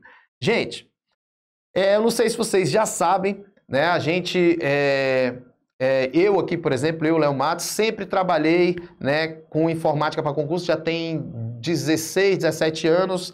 Também sou empreendedor, abri Espaço Campus aqui em Brasília, Estúdio Aulas, essas marcas, eu que comecei essas marcas aqui em Brasília, né? Então, eu sempre tive esse lado solidário mesmo com aluno, não só com aluno, mas também tem muitas entidades cadastradas comigo. Quem me acompanhou aí também nas eleições de 2018 sabe que tem muitas pessoas que eu ajudo aí, não só não só ajudo a passar em concurso público, mas também, sempre que eu posso, eu ajudo algumas pessoas. Então eu resolvi logo fazer o seguinte, eu falei, vou ajudar os alunos com algum conteúdo gratuito ali no YouTube, conteúdo de qualidade, vocês estão vendo aí que não é uma aulinha grátis, não, é uma aula com qualidade mesmo, e vou querer algo em troca dos alunos, eu vou ajudar esses alunos e eles vão me ajudar a ajudar outras pessoas. Então, o que eu fiz? Eu resolvi fazer uma separação. São 5 dias, 5 horas de aula gratuita, mas eu vou oferecer um curso com 10 horas. Então, o que acontece? Bota aí na tela. Eu ajudo vocês, vocês me ajudam, eu ajudo outras pessoas e a gente vai fazendo bem aí, porque a gente sabe que temos que ajudar, né? Então, quem me conhece aí no YouTube sabe que eu dou muito conteúdo gratuito e sempre vai ser assim, porque eu gosto de ajudar vocês também. E também não é só isso, né? É uma espécie de marketing também com o meu nome, eu vendo muito curso com isso também, é normal. Mas hoje nós estamos falando de solidariedade mesmo. Então, vocês tiveram aqui 1 hora gratuita, nós ainda não terminamos, eu não sei se já passou 1 hora, eu não estou calculando, né? E não ligamos o cronômetro. E vocês podem adquirir mais 1h30 de aula aqui para frente, em torno de 1h30 de aula, que é a complementação dessa aula 1. Eu estou falando na aula 1 de segurança da informação e estou falando de Python. Então, logo abaixo aí no link da descrição, você tem o link para o curso completo da aula 1, a aula 1 completa, que vai continuar aqui, né? Tipo, a gente vai ver aí em torno de 1 hora e pouco, e aí eu vou dar mais 1h30 fechada, não vai estar aberto no YouTube. E aí, o link está na descrição com a contribuição de R$ 5. Com certeza, todo o dinheiro que vai entrar aqui, nós vamos converter aí em solidariedade àqueles grupos que estão cadastrados comigo, tá? Então, toda a arrecadação daqui vai ser para essas pessoas e depois a gente comprova para vocês essa solidariedade. E R$ 5 não faz diferença para ninguém, né? Como vocês aí que estão estudando para concurso público, porque vai ter um conteúdo que poderia ser vendido a R$ 100, a R$ 50, né? Então, é isso que eu queria falar para vocês. Tá na descrição. Eu ajudo vocês com conteúdo gratuito, vocês me ajudam e eu ajudo outras pessoas. E também eu trouxe outra coisa interessante, tá? E toda a arrecadação que tiver aqui, nós vamos repassar aí, vamos ajudar. Veja, só hoje, quando eu digo só hoje, a gente já deve ter passado da meia-noite aí, só hoje mesmo, hoje o dia inteiro ainda, você tem o dia inteiro ainda para comprar o meu curso de informática de 200 questões comentadas. Quem já comprou o Elevator vai ficar muito puto agora, quem comprou o Elevator de informática, porque quem comprou pagou R$ 169. E hoje, devido a gente estar arrecadando essa grana aí, R$ 69,90, use o cupom solidário, tá? O link também está na descrição do vídeo, caso você queira também comprar esse curso aí para ajudar, tá bom? Então, de 169, um curso de altíssima qualidade voltado para a Polícia Civil, que todo mundo que já comprou a 169, pode ter certeza. Muitos me pediram desconto e eu não pude dar, mas R$ 69,90 porque é um ato solidário somente hoje, tudo bem? Então, quem quiser comprar esse aí também vai ajudar bastante, beleza? Então, vamos voltar aqui, bota aqui na tela, me ajuda, eu te ajudo e eu ajudo outras pessoas e aí a gente vira um ciclo solidário e a gente sabe, quando a gente ajuda, a gente tem um retorno, né? A gente tem um retorno e eu sempre acreditei nisso e também acredito que vocês também têm esse lado solidário e vai dar tudo certo. Não esquece, quarta-feira nós estamos aqui de novo. Vamos lá, vamos para o conteúdo. Mais uns 10 minutos de conteúdo aí, vamos lá. Variável. O que é uma variável no Python? E por que o Python tem tipagem dinâmica? Veja, variável, gente, olha para cá. Variável é um espaço na memória. Toda linguagem de programação tem variável. Porque tudo que acontece ali no programa, ele tem que armazenar. Então vamos dizer que eu vou fazer um cálculo. Eu tenho que armazenar o resultado desse cálculo em algum lugar, para depois buscar e recuperar esse resultado. Então toda linguagem de programação tem o que a gente chama de variável, que é um espacinho na memória e guarda algum dado, guarda algum conteúdo que você pede para guardar ali para depois recuperar. Não adianta nada um computador processar dados sem armazenar. Então, quando você está, por exemplo, trabalhando numa planilha do Excel, que você digita o número 10 lá na planilha, né, na célula 1, por exemplo, digita o número 10 lá, ele armazena esse 10 em uma variável, porque em algum momento você vai pedir para ele recuperar esse 10 para fazer um cálculo, uma fórmula. Então, variável é um espaço na memória. Como é que a gente cria variável no Python? Coloca aí na tela. Vamos lá. Eu vou abrir aqui o idle do Python. Vou abrir aqui o idle do Python, que é o lugar que a gente vai trabalhar aqui a programação. Se vocês quiserem baixar o Python, gente, ele é gratuito, né? Ele é um software livre gratuito. Você entra lá no Google, digita lá no Google, você digita lá baixar, download do Python, aí você baixa ele, abre o idle, que é uma tela para a gente trabalhar aqui, o idle, e aí a gente começa a programar aqui, desenvolver o nosso programa, tá bom? Eu vou colocar aqui, por exemplo, eu vou criar uma variável chamada de x. Pronto, a variável está criada, x. Só que eu só dei um nome para ela, eu tenho que falar qual valor vai dentro dessa variável. Então eu vou colocar aqui que x é igual a 10. Olha aí, x é igual a 10. Então, quando eu colocar y é igual a 20, eu acabei de criar duas variáveis. Eu criei um espacinho na memória, vamos voltar aqui na tela, eu acabei de criar um espacinho na memória chamado de x. E acabei de criar um outro espacinho na memória chamado de y. Em x eu coloquei o valor 10. E y eu coloquei o valor 20. Tá vendo? Eu dei um valor para x e um valor para y. Eu também poderia colocar assim, ó, nome é igual a Léo. Olha aí, dou um enter. Aí você fala, por que você colocou Léo entre aspas, professor? Porque o Léo aí é um texto. Quando é número, você não precisa colocar aspas. Quando é texto, você coloca aspas. Então eu acabei de criar mais uma variável. Criei uma variável chamada de nome. E essa variável recebeu o nome Léo. Então, variável é um espaço na memória. E aí, gente, o que quer dizer tipagem dinâmica? Tipagem quer dizer que eu não preciso declarar o tipo no Python. Ele já é declarado o tipo automaticamente. Aí você fala, como assim, professor? Veja, o x, ele recebeu o número 10.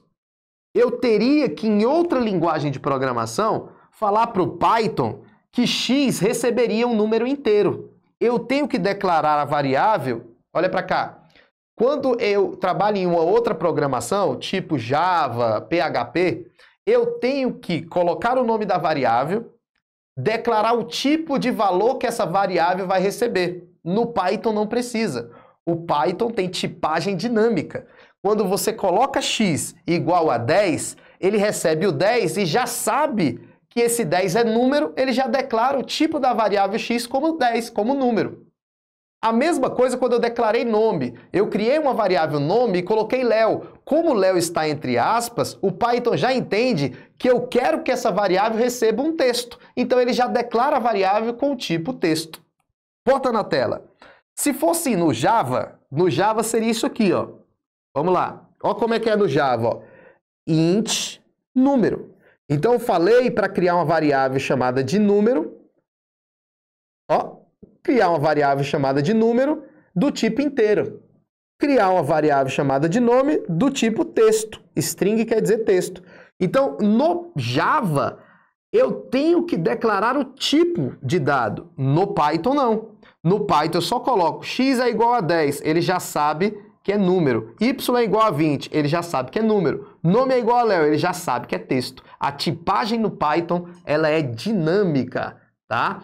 Então eu estava falando de variável para vocês e estava tentando explicar para vocês por que a variável no Python tem tipagem dinâmica, tá? Então quando você cria uma variável no Python, x recebe 10, né? Aquele igual lá é para receber, depois a gente vai discutir um pouco isso em outra aula.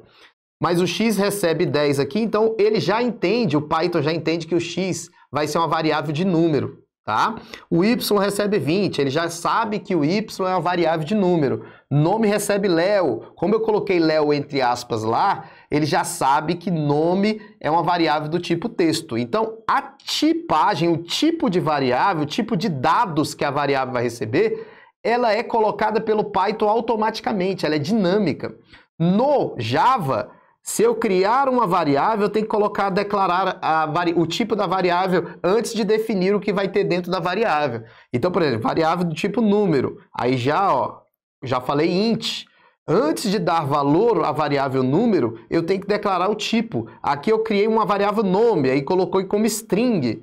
Por quê? Porque no Java, o tipo de dados é obrigatório ser definido. No Python, a tipagem é dinâmica, ele faz isso sozinho. Então vamos abrir aqui de novo o idle para eu mostrar mais uma coisinha aqui para vocês. Ó. Então vamos lá, x é igual a 10. Então x, 10. Y é igual a 20. Olha lá. Aí eu vou dar um y aqui, 20. E z é igual a x mais y. Z é 30.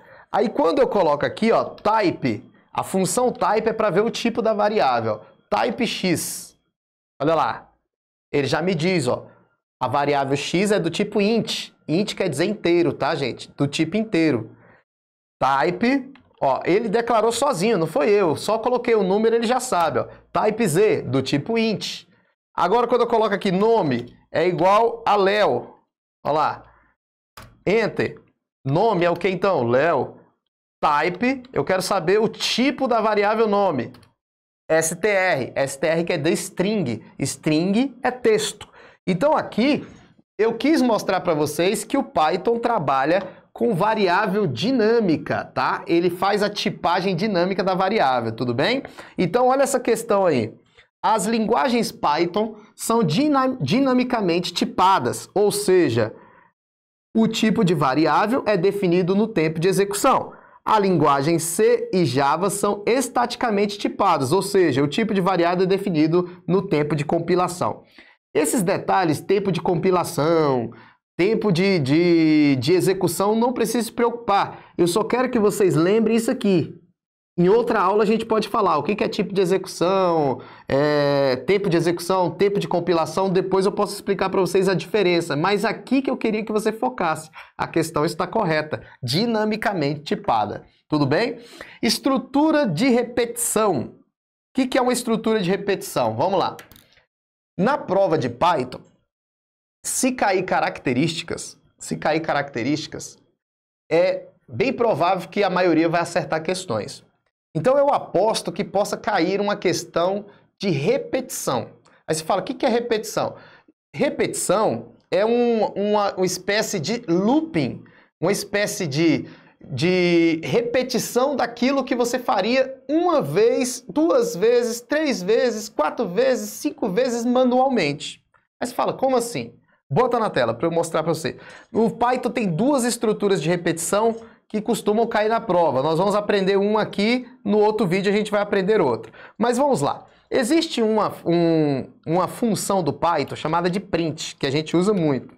Se eu colocar assim, print, abre parênteses, e coloco para ele escrever aqui, vamos lá, eu estudo Python. Olha aí. Se eu coloco isso aqui no Python e dou um Enter, ele vai escrever isso aí no Python. Eu estudo Python, olha lá. Quando você dá o comando print, é para ele printar na tela do usuário aquilo que você quer. Então aqui, eu estudo Python. Olha lá. Escreveu de novo. Aí o que eu quero te dizer? Se você quer escrever eu estudo Python 10 vezes, já pensou se você quer escrever eu estudo Python 10 vezes? Você ia ter que colocar print eu estudo Python. Aí ia ter que colocar print eu estudo Python. Se você quiser escrever eu estudo Python 10 vezes, vai dar muito trabalho, porque você vai ter que escrever 10 linhas de comando aqui. Print, eu estudo Python, print, eu estudo Python. A gente quer repetir eu estudo Python 10 vezes. Então, a estrutura de repetição do Python é exatamente para repetir alguns comandos que você queira, repetir alguns trechos do código sem ter trabalho, tá? Sem ter trabalho. Então, o que acontece? Vamos lá. Se a gente chega na estrutura de repetição, a primeira coisa que você tem que saber, o que você quer repetir? Eu estudo Python. É a primeira coisa que eu quero repetir. Eu estudo Python. Quantas vezes? Quantas repetições? 10 vezes. Então, como eu tenho o número de repetições que eu vou ter e já sei o que eu quero repetir, basta que eu use uma estrutura de repetição do Python e dizer para ele repetir para mim essa frase, eu estudo Python, durante 10 vezes. Eu quero que ele faça a repetição de 10 vezes. Como é que vai ficar isso aí no Python? Nós vamos usar a estrutura for, a estrutura de looping for, tá? Quando falar iterar, iterar é repetir na prova, tá? Sempre que falar iterar é repetir. O for é uma estrutura de iteração, o for é uma estrutura de repetição, o for é uma estrutura de looping. É para fazer um looping, para fazer uma repetição. Então agora a gente já sabe usar o for. Como é que se usa o for? Vamos lá. Eu quero escrever eu estudo Python. Eu quero escrever eu estudo Python 10 vezes. Você vai colocar o for, beleza? Vai colocar in, mas tem que criar uma variável de controle. Você vai colocar uma variável de controle aqui. Essa letra poderia ser qualquer letra, tá? Essa variável de controle vai ser uma variável que vai controlar quantas vezes a gente quer repetir o looping, tá? Então, o for C, você pode botar um C, pode botar um D, pode botar um E, qualquer letra, tá bom? Qualquer letra. Aí você vai colocar aqui um intervalo, ó, in range, e vai colocar quantas vezes você quer repetir aqui dentro. Então, eu quero repetir quantas vezes? Eu quero repetir 10 vezes. Eu quero repetir 10 vezes. Então, quando eu colocar isso aqui, ó, for C in range 10 vezes, depois do for você tem que colocar o 2 pontos. E a gente já sabe que depois dos 2 pontos a gente tem que indentar aqui. Aí você vai colocar aquele mesmo comando que a gente colocou lá para repetir uma vez, ó. Eu estudo Python. Olha aí, eu estudo Python. Então ele vai escrever isso aqui. Ele vai escrever isso aqui, ele está dentro do bloco for, ele vai escrever isso aqui 10 vezes. Porque o for funciona assim, ó. O comando vem aqui, vai para o for, vê o C aqui e vê exatamente dentro do range. Esse range é uma função de intervalo, daqui a pouco eu vou explicar. 10 vezes, que é quando eu pedi aqui para ele colocar. Quantas vezes eu quero que ele incremente aquele C? 10 vezes. Aí ele vai vir para cá, vai escrever. Quando ele escrever, ele vai chegar aqui no for de novo. Tá vendo? Vai chegar no for, vai voltar aqui no range, vai ver que o C não chegou até 10 vezes e vai voltar e dar um print de novo. Aí vai chegar lá, voltar no C, vai ver que o C não chegou até 10 vezes e vai printar de novo. Quando o C chegar até 10 vezes, aí ele para de printar. Aí você fala, como assim, pessoal? Vamos lá. Ele começa no for, C é 0, uma vez. Aí vai e volta aqui. Aí chega lá no for, para C dentro do range 10, ainda está em 0. Aí ele vai lá e printa de novo. Ele só vai parar de printar quando tiver as 10 vezes. Quando ele testar 10 vezes e printar 10 vezes, ele para.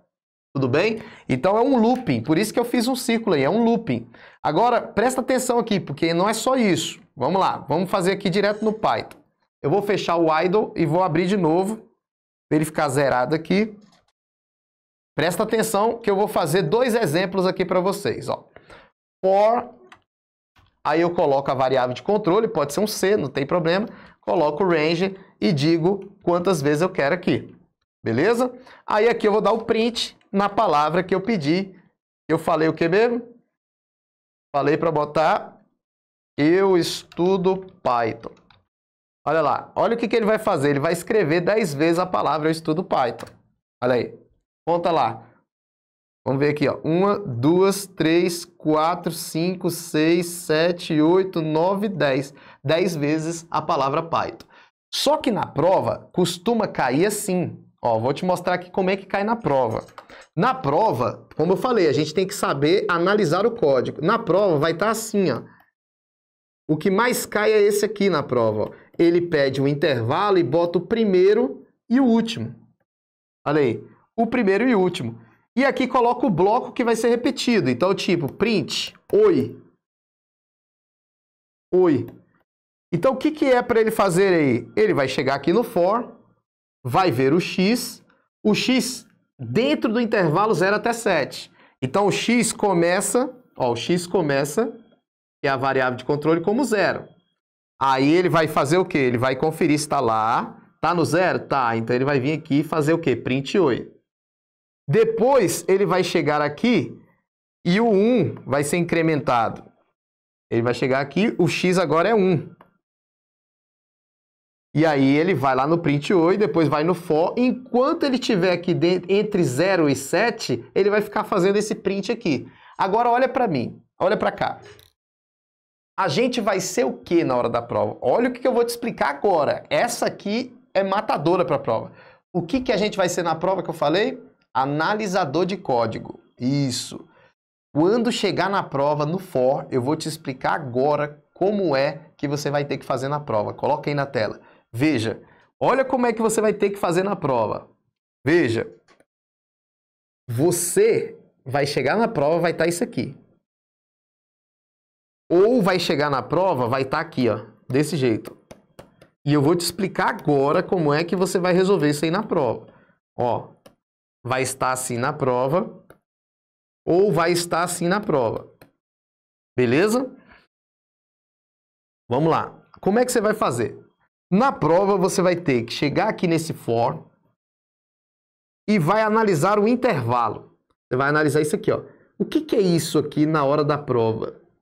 Isso aqui quer dizer que é um intervalo que o for vai percorrer que vai do 0 até o 7. Só que o 7 não entra, viu? O 7 não entra e é aí que a galera erra na hora da prova. Ó, 0, 1, 2, 3, 4, 5, 6, o 7 não entra.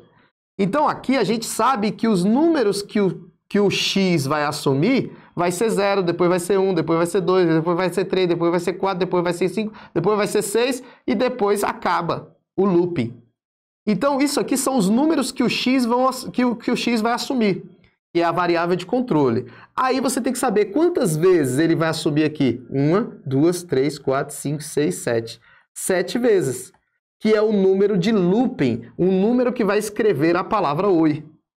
Tá? Então você tem que lembrar o x, que é a variável de controle de looping, ele que vai controlar esse looping aqui, ele vai percorrer do 0 até o 6, não vai chegar no 7. Aí você conta aqui, 0, 1, 2, 3, 4, 5, 6. Quantas vezes tem aqui?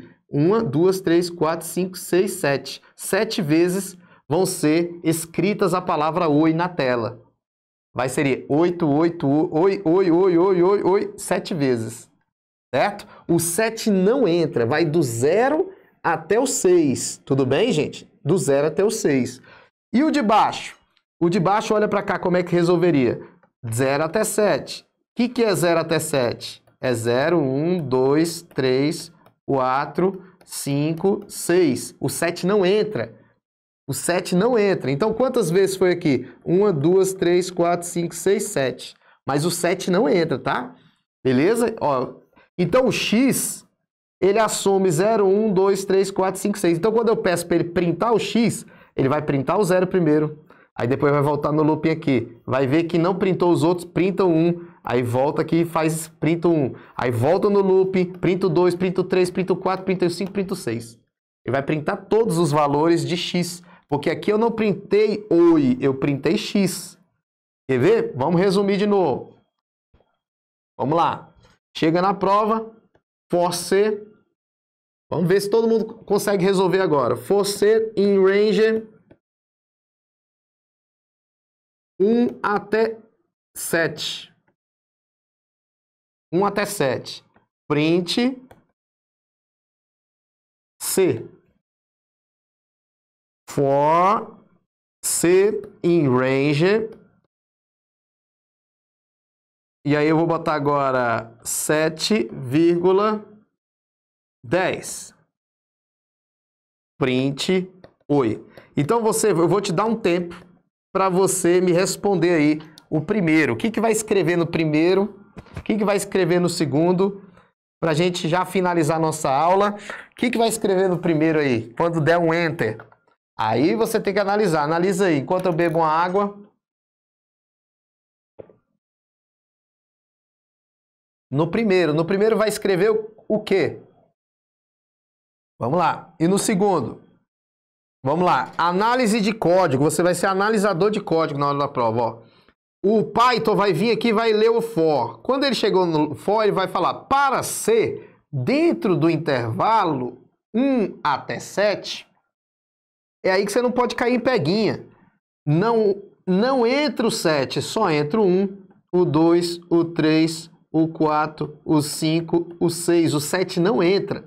Então é isso aqui que ele vai escrever, porque ele vai chegar aqui no range, vai verificar aqui e vai escrever aqui. Aí vai chegar lá de novo, vai fazer o loop de novo, aí vai escrever. Escreveu esse, escreveu esse, escreveu esse, escreveu esse, escreveu esse. Ele escreve todos que o C assume, tá? Então, essa aqui seria a resposta da questão de cima. Na de baixo, a mesma coisa, ele vai vir no for. Aí o C é a variável de controle. Quem o C tem que assumir aqui? O C tem que assumir o 7, o 8 e o 9. O 10 não entra. Aqui você vai contar quantas vezes teve de looping. Quantos loops teve aqui? 3 vezes. Então ele vai escrever a palavra oi, a palavra oi e a palavra oi. Vai escrever assim 3 vezes. Então existem duas formas de observar isso. Uma forma que ele printa a própria variável de controle e uma forma que ele printa um texto. E aí você tem que saber quantas vezes esse texto foi printado. Aí você conta quantos números ele assume aqui. Tudo bem? É isso que nós temos que saber, tá? Analisador de código, é só isso. Chegou na prova, analisador de código, beleza? Olha quando tem assim, vamos lá. Vamos lá, mais 2 exemplos. Quanto mais a gente repete, mais fica claro. Olha aí. Se fosse esse aqui, ó, esse aqui é muito grande. Vou botar aqui. Esse é muito grande. Vamos botar assim, ó, 3. E print, oi. Se fosse só isso aí. Ou se fosse assim, ó, for a in range 3. Quando é um número só, como ele não falou o primeiro número e falou só o último, a gente já sabe. Quando cair na prova só um número aqui, ó, sem o primeiro, ó, do jeito que está aqui, aqui já é a quantidade que vai imprimir. Então aqui eu não preciso fazer nada. Aqui eu não preciso fazer nada. São 3 vezes que ele vai imprimir o oi. Vai estar oi, oi e oi. Pronto. E nesse de baixo vai do 0, ó, vai do 0, 1, 2, 3. 1, 2 quer dizer. O 3 não entra. Aqui, ó. 0, 1, 2. Aqui 3 vezes, ó. 3 vezes. Aqui vai do 0 até o 3. Porque não declarou o primeiro, é como se fosse assim, ó. 0 até 3. O 3 não entra, ó. 0, 1, 2. Então aqui vai printar 0, 1, 2. Aqui é a quantidade de vezes, ó, né? 3 vezes, porque vai do 0 até o 2, né? O 3 não entra. 0, 1, 2. O 3 não entra, porque ele é como se fosse o último. Quando coloca só um número assim, você vai entender que é do primeiro até o último, do 0 até o último. Tudo bem? Então aqui nesse caso vai imprimir, ó, 0, 1, 2. Tá vendo? O 3 não entra, beleza? Sempre começa do 0, se você não tem nada declarado, beleza? Então vamos lá para a questão, ó. No Python, eu vou até corrigir aqui, se vocês quiserem corrigir no de vocês aí, eu esqueci de corrigir isso aqui, ó. Esse print tem que estar indentado, ele tem que estar aqui, ó. Né? Ele tem que estar aqui. E tá faltando 2 pontos aqui também, né? Pronto, agora tá corrigido. Corrijo de vocês aí também, ó. Se não tiver assim na prova, tá errado. Vocês vão... Olha para cá.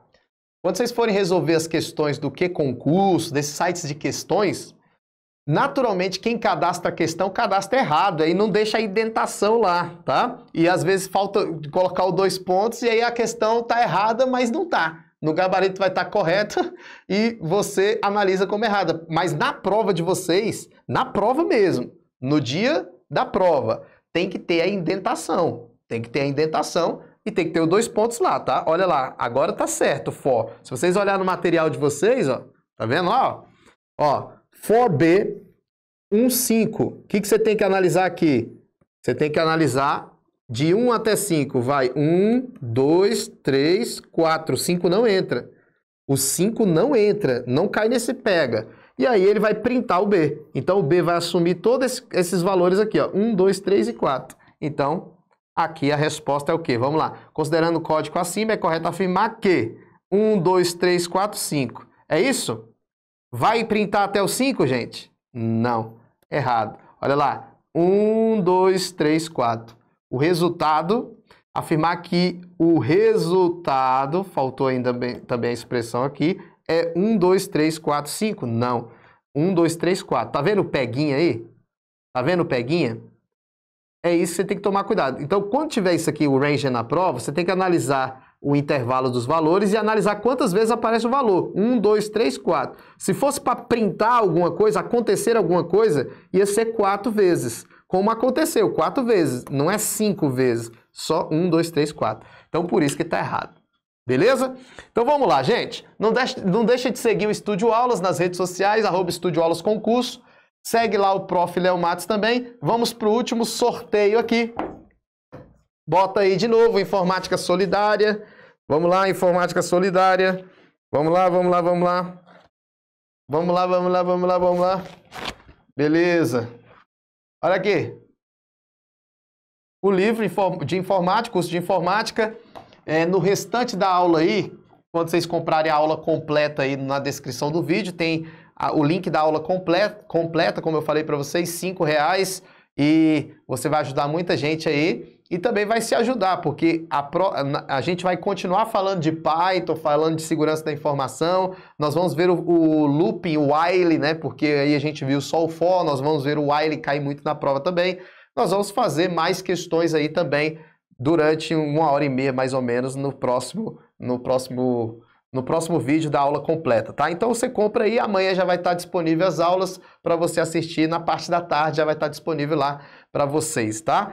E não esqueça que se você for comprar o curso de informática com esse descontão que eu dei, de 169 por R$ 69,90, é só hoje, tá? Quando eu digo hoje, hoje mesmo, hoje, terça-feira, tá? Beleza? Vamos ver aqui.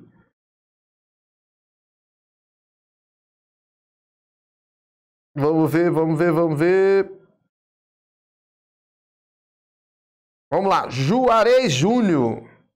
Juarez Júnior ganhou aí. Juarez Júnior ganhou o curso de informática para concurso.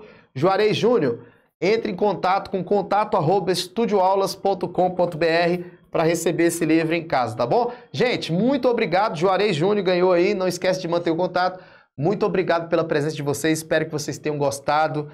Nós tivemos aí um pouco de atraso por causa dessa paralisação, né, ali, mas eu creio que vocês entenderam. A gente tem que, no Python, olhar o código e saber analisar o erro. Não vamos ficar, vamos aprender a ser programador, não. Claro que aqui eu não consigo mostrar muito detalhado para vocês, porque é pouco tempo, né, pouco tempo. Claro que, só para você ter ideia, no meu curso de Python, tem 20 vídeos, no meu curso completo de Python tem 20 vídeos. Então aqui, claro, eu tentei mostrar rapidão para vocês algumas coisas que eu acho relevante. Então pega já a ideia, tem que aprender esse negócio de declaração de variável e tem que aprender o loop for. O for tem essas duas colocações que eu mostrei para vocês. Quando printa um texto, você coloca entre aspas quantas vezes é que você quer que ele printe ali e quando você pede para printar a própria variável. Aí ele vai pegar os valores que a variável vai assumir e vai printar na tela. Existem essas duas hipóteses e caem, tem que estudar, tá bom? Então agradecer a todos vocês aí, espero que vocês tenham gostado, né? Como eu falei, quarta-feira nós estamos de volta aqui, quarta-feira, mesmo horário, 23 horas.